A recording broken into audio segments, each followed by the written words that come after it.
அதே மாதிரி கதைக்கு வந்து போய் அங்கே இங்கேயும் இப்படி பார்த்துக்கிட்டு தான் தேடிட்டு இருக்கக்கூடாது. கதைங்கிறது வந்து லைஃப்பில் நம்மளை என்ன பாதிச்சுது, என்னெல்லாம் நடந்திருக்கு, எதனால் இதெல்லாம் பாதிச்சுது அப்படின்னு சொல்லும்போது அதில் ஏதோ ஒன்று இருந்தால் தான் உன்னை பாதிச்சிருக்கும், அதுதான் மனசில் நிற்கும். அப்படி எடுக்கிற படங்கள் தான். அவங்க பாண்டியராஜன் சொன்னாங்க இல்லையா, அந்த சின்ன பசங்க கூட வந்தவங்களாம் எவ்வளோ சந்தோஷப்படுவாங்க. ஸோ அதனால்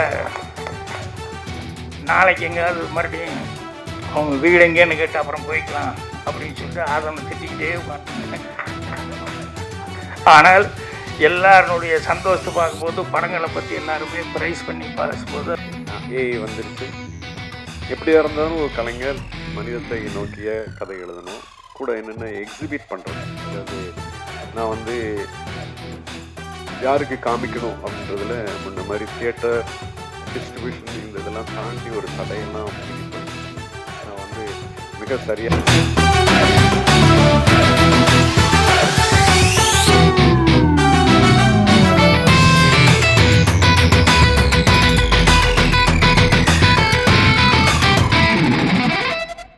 அம்மா கால் விழுந்து ஆசீர்வாதம் வாங்கிட்டு, இல்லைடா நீ நல்லா வருவ போ அப்படின்னு சொல்லி சொன்னாங்க. அதுக்கப்புறமா தான் நான் புறட்டு வந்தேன். ஸோ இந்த ஸ்ட்ரகிளிங் எல்லாம் வந்து இங்கே இன்றைக்கி வந்து ஒருத்தருக்குமே இல்லை. இன்றைக்கி சினிமாவுக்கு நோக்கி வர்றவங்களுக்கு வந்து இந்த ஸ்ட்ரகிளிங் எல்லாம் இல்லை. யார் வாசப்படிலையும் போய் நிற்க வேண்டியதில்லை, யாருக்கிட்டையும் கதை சொல்கிறேன்னு சொல்லி டைம் கேட்க வேண்டியதில்லை, எதுவுமே இல்லை. அப்படியே கொண்டு போய் ஒரு சின்ன பென் ட்ரைவில் கொண்டு போய் ஆஃபீஸில் அதை கொண்டு போய் கொடுத்துட்டு ப்ரொடியூசர் டைரக்டர் யாருக்கு நேரம் கிடைக்கும்போது பார்க்க சொல்லுங்கள் அப்படின்ட்டா, சரி என்ன கொடுத்துட்டு போயிருக்கான் ஒரு 10 நிமிஷம் 20 நிமிஷம் என்ன ஆகிருப்போகுது அப்படி சொல்லி கண்டிப்பாக பார்த்துட்டு கூப்பிட்றதுக்கான வாய்ப்பு வந்தாச்சு. இப்போ அதனுடைய ரிசல்ட்டு தான் இன்றைக்கி பாருங்கள். அவர் வந்து அவரை பற்றி சொல்லும்போது குட் நான் சொல்லணும்னு நினச்சிட்டு இருந்தேன். அவங்க அம்மா வந்து ரோட்டு கடையில் இட்லி விற்று அவர் இன்ஜினியரிங் படிக்க வச்சுருக்காங்க. ஸோ அம்மாவனுடைய உழைப்பு அப்படிங்கிறது எந்த அளவுக்கு அதை உணர்ந்து அவர் வந்து அந்த இன்ஜினியரிங் படிச்சுட்டு வேறு பெரிய லெவலில் வந்து வேறு இங்கேயோ சீனா ஏதோ நிறையா ஊர்களில் வந்து கம்பெனியெல்லாம் வச்சுக்கிட்டு இருக்காரு. இங்கே 3 விஷயம் பண்ணார் அப்படின்னு எனக்கு ஒரே ஆச்சரியமாக இருக்குது.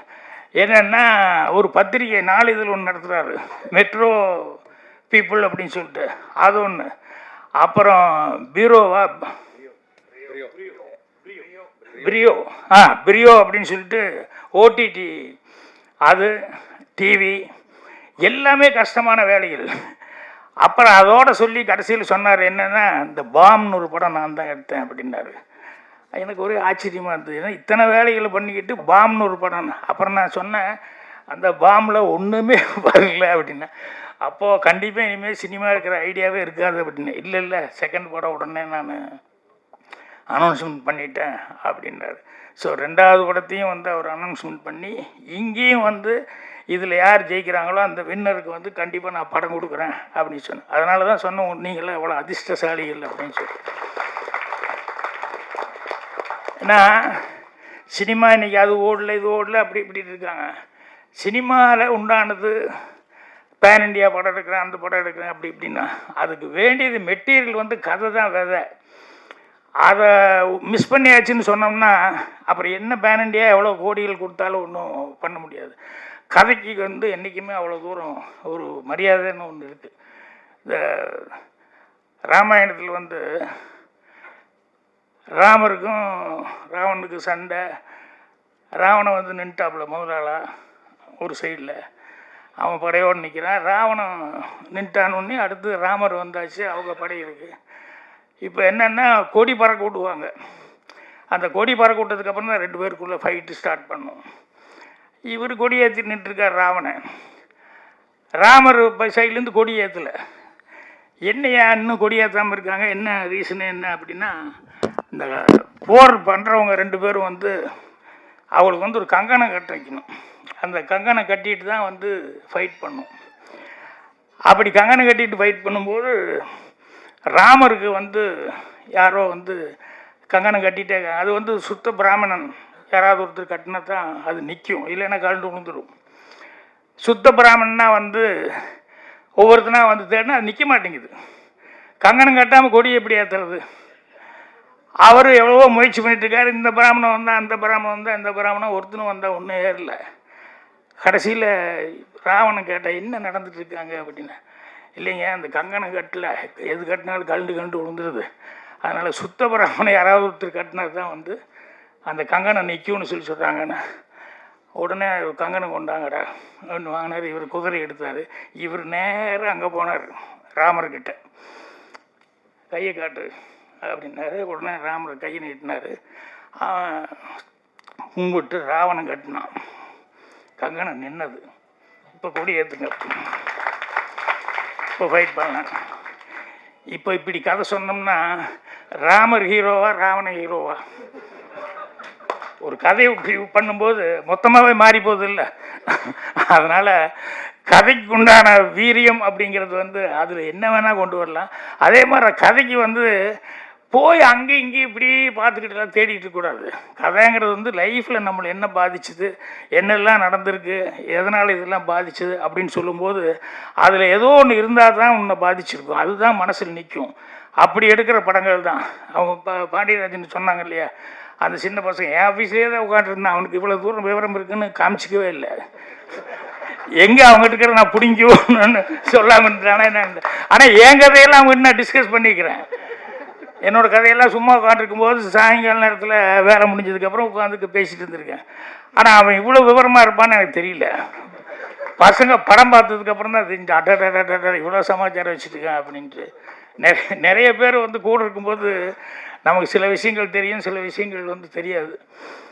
அதுக்கப்புறம் படம் பார்த்ததுக்கப்புறம் ரொம்ப சந்தோஷப்பட்டேன், பாராட்டினேன்.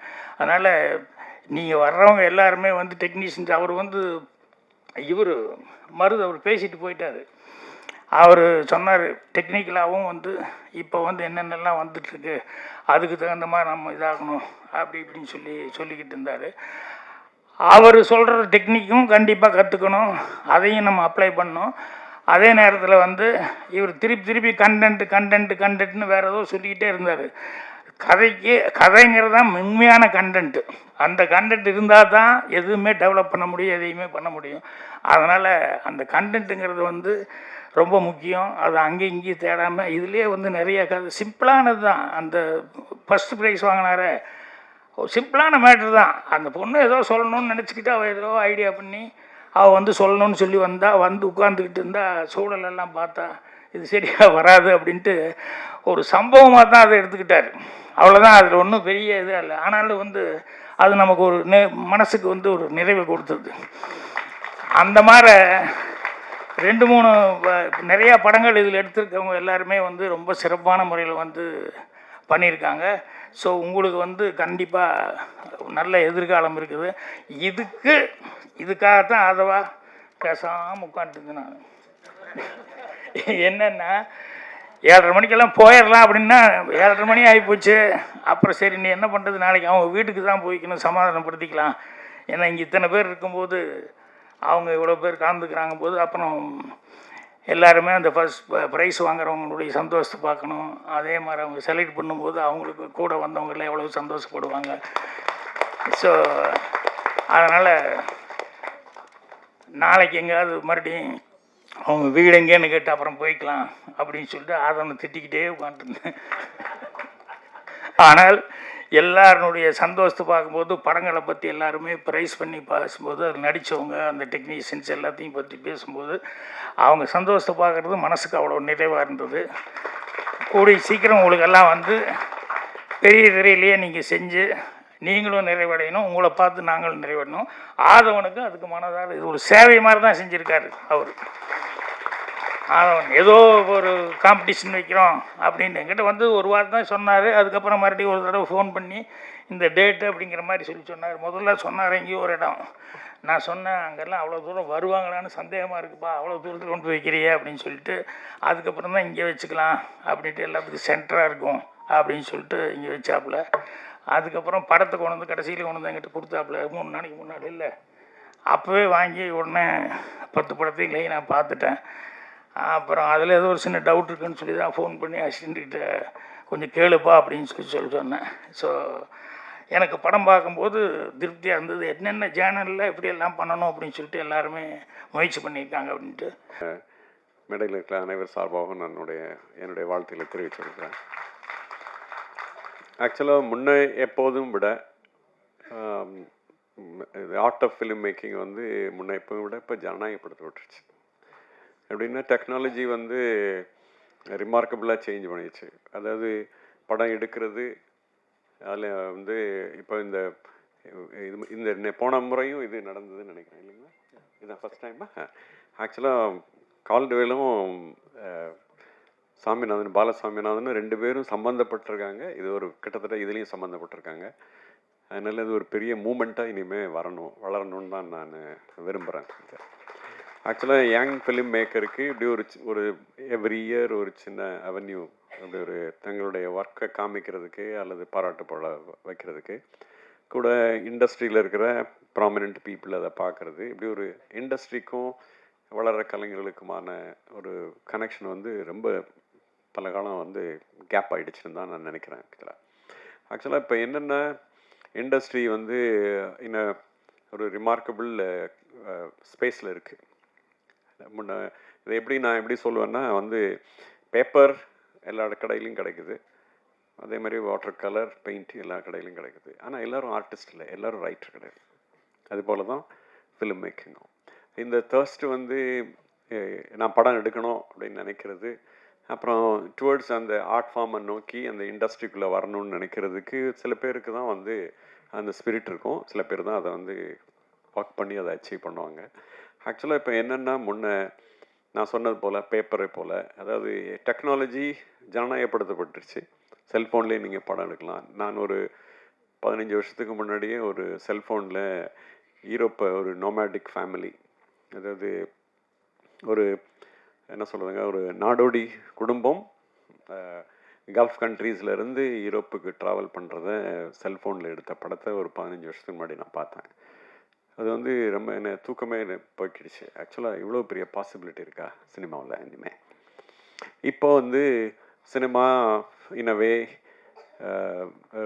என்ன சொல்லுங்க, ஒரு ரைட் ஏஐ வந்துருச்சு.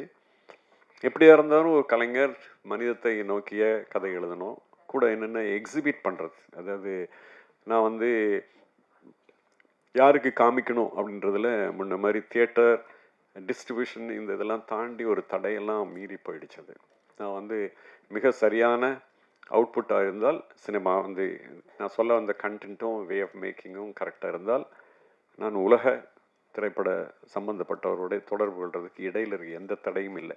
முன்ன இளம் கலைஞர்களுக்கு இருந்த தடை இப்போ அது கிடையாது. அந்த வகையிலேயே கூடவே இப்போ நான் ரீசெண்டாக ஹாலிவுட்டும் போனேன். எனக்கு வந்து வால்ட் டிஸ்னியோட அனிமேஷன் தான் ரொம்ப பெரிய இன்ஸ்பிரேஷன். நான் ஸ்கூலில் படிக்கிற காலத்தில் அந்த ஸ்டுடியோ போகணுன்னு நினச்சதில் ஆக்சுவலாக போயிட்டாங்க. ஆக்சுவலாக என்னென்னா இப்போ வந்து லிட்ரலாக வந்து ஹாலிவுட் வந்து ஒரு வருஷத்துக்கு முன்னாடி மார்டின் ஸ்கார்சி மாதிரி பெரிய டைரக்டர் சொன்ன வார்த்தையும் படித்தது எனக்கு இன்னும் மறக்கவே இல்லை. ஹாலிவுட் இஸ் டெட்டுன்னு தான் சொல்கிறார். பெரிய மாபெரும் இயக்குனர், மாபெரும் கலைஞர், டெட்டு தான் சொன்னார். நான் இப்போ போய் பார்த்தப்போ லிட்டரலாக டெட்டு தான்.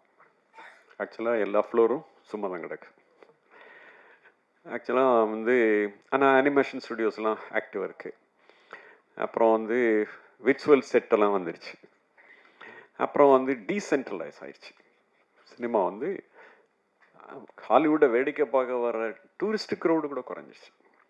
அந்த மாதிரி அப்படின்னா என்ன அர்த்தம்னா டெக்னாலஜி கிரியேட்டிவ் பீப்புள்கிட்ட, அதாவது கலைஞர்கள் வளரும் கலைஞர்கள் கையில் டெக்னாலஜி இது எல்லாத்தையும் பிரித்து விடும். எங்கேருந்து வேணாலும் நீங்கள் எதையும் பண்ணலாம் அப்படியான ஒரு இடத்துக்கு வந்துச்சு. பெரிய லிபர்ட்டியை தடைகளெல்லாம் இளம் கலைஞர்களுக்கு தடைகளெல்லாம் போக்கிருச்சு அப்படின்றது வந்து நல்லாவே தெரியுது. இன்னும் ப்ரிடிக்டாக என்ன பண்ணுறாங்க, 2028 ஃப்ளோரே இருக்காதுன்றாங்க. அது எந்த அளவுக்குன்னு தெரியல. ஆனால் எனக்கு தெரியுது ஹேண்ட்மேட் ஃபிலிம் ஏஐயில் வர்றதும் ஹேண்ட்மேட் ஃபிலிம்ன்றாங்க. அவர் கையால் வந்து கைத்தறி உடையும் இருக்குது, மெஷின் செய்கிற துணியும் இருக்குது பாருங்கள். அது மாதிரி ஃபிலிம் மேக்கிங்லேயும் கூட கையால் செய்கிறதுனா நான் எப்படி சொல்கிறேன்னா ரொம்ப ப்ரிமிட்டிவாக நாங்களே எல்லோரும் சேர்ந்து இப்படி செஞ்சிட முடியும். அதே போல் முன்ன பாரதி ராஜா எல்லாம் ஒரு இன்ஸ்பைரிங் டைம், பாரதி ராஜா எல்லாம் ஒரு இன்ஸ்பைரிங் டைம். ஒரு கிராமத்துக்கு போய் க்ரூ மெம்பர் எல்லோரையும் கூட்டிகிட்டு போய் ஒரு என்ன சொல்லுங்கள், ஒரு கிட்டத்தட்ட 1 மாதம் தங்கி இருந்து சினிமா எடுக்கிறோம் பாருங்க. அது எப்படி ஆயிரும்னா, சமகாலத்தை அந்த கதை பேசவில்லைன்னா அவ்வளோ பெரிய குரூ போக வேண்டியதில்லை. இப்படி ஒரு இடம் வந்துடும் போல். ஸோ ஒரு ஒரு 2 ஆண்டில் மிகப்பெரிய மாற்றங்கள் திரைப்பட துறைக்குழுக்குள்ளே வரும்ன்றது மாதிரி உலகம் முழுமையிலும் இருக்கிற கலைஞர்கள் மற்றும் தொழில் விற்பனர்கள் எல்லோரும் வந்து ப்ரெடிக்ட் பண்ணுறாங்க. அதை பார்த்தா போகிற போக்கு பார்த்தா அப்படி தான் தெரியுது. அந்த வகையில் வந்து இது வந்து மிக சரியான நேரத்தில் இளம் கலைஞர்களையும் இண்டஸ்ட்ரியும் கனெக்ட் பண்ணுறதுக்கான ஒரு இது வந்து தொடர்ந்து இந்த இப்படியான ஒரு செயல்பாடு தொடர்ந்து நடக்க வேண்டும் என்று நான் வந்து என் மனதார விரும்புகிறேன். அந்த வகையில் இது வந்து ஒரு எக்ஸ்ட்ராடினரி அவுட்புட்டு தான். மறுபடியும் உங்கள் அனைவரும் என்னென்னா, இனிமேல் வர்றவங்க இதுக்கெல்லாம் தயாராகிடணும். இந்த டெக்னாலஜியை வந்து, அதாவது எப்படியா இருந்தாலும் ஒரு கலைஞர், நான் வந்து ஆர்டிஸ்டிக்காக சொல்லணும், ஹியூமனிஸ்ட் ஒரு ஒரு என்ன சொல்கிற மனிதத்தை முன்னிறுத்துகிற ஒரு கதையை சொல்லணும், என்னுடைய கல்ச்சரை சொல்லணும், இதெல்லாம் இருந்தாலும் நான் இந்த டெக்னாலஜிக்கலி இருக்கிற அடுத்த பாசிபிலிட்டிலாம் நான் அறிந்து கொள்ளவில்லை என்றால் நான் பட்ஜெட் போட முடியாது. இதெல்லாம் தெரிஞ்சுக்கணும். தெரிஞ்சால் தான் எந்த இடத்துலலாம் அதை பயன்படுத்தலாம், இதை பயன்படுத்தலாம், எங்கெல்லாம் சுருக்கிடலாம் இதெல்லாம். ஸோ காலத்தோடு சேர்ந்து